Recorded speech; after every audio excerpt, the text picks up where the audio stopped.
বাংলাদেশে বিগত ২৫০ বছরে কোনদিন হয়েছে স্বাধীনতা আজকে ৫৪ বছর চলতেছে, আপনি বললেন না, করলেন না। এবং যারা নির্বাচন হয়ে দেশ পরিচালনার দায়িত্ব জীবনে কখনো দেশের জনগণ যাদেরকে দেয় নাই, তাদের পক্ষ থেকে এই আন্দোলন, তাদের যে এক্সপার্টিজ, তাদের যে এক্সপিরিয়েন্স, এটি কি বলে?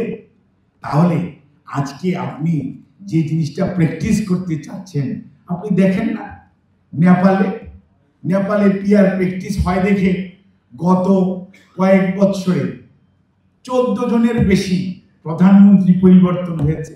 whether this is the stable government, আজ ইসরায়েলকে দেখতে চান, what Israel is doing, they are practicing PR, whether this is the good thing or bad thing।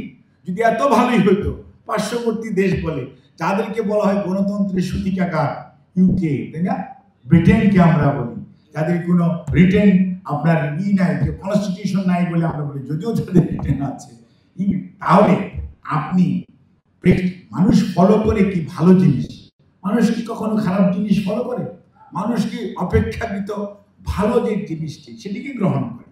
কাজেই খালি দলবাজির জন্য, নিজের অবস্থানকে পাকাপোক্ত করার জন্য এবং জনগণ না চাইলেও জনগণের কথা বলে মতামত দেওয়ার দাবিদার হওয়ার জন্য যারা আজকে এই সমস্ত দাবি তুলছেন, তারা সত্যিকার অর্থে নিজের বিবেককে প্রশ্ন করুন। আমি তো এই কথা আগে বলি না, আমি কথা এখন কেন বলছি? আমি কেন, উদ্দেশ্য কি? তাহলে কি আমি স্বৈরাচারকে আসার জন্য একটা রাস্তা করে দিচ্ছি?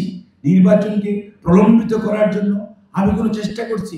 নির্বাচন যাতে আরো বেশি না দূরে থাকে, দেশে যাতে আরো আইন শৃঙ্খলা পরিস্থিতির অবনতি হয়, দেশে যাতে ইনভেস্টমেন্ট আরো কম হয়, দেশে যাতে আরো বেকারত্ব বেশি বেড়ে যায়, আমি কি সেই দিকে দেশকে একটা অরাজকতার দিকে নিয়ে যেতে চাচ্ছি? আপনি কি এই জিনিসটি চিন্তা করেছেন? কাজে কথা বলার সময় আমরা আশা করি সবাই অত্যন্ত দায়িত্বশীল রাজনৈতিক নেতৃত্ব, ব্যক্তিত্ব, যাদেরকে দেশের মানুষ শ্রদ্ধা করে, বিশ্বাস করে বলে আমরা এখনো বিশ্বাস করি, কিন্তু তাদের আচরণ, তাদের কথাবার্তাও সেই রকম হতে হবে যাতে বিশ্বাসটা ধরে রাখা যায়।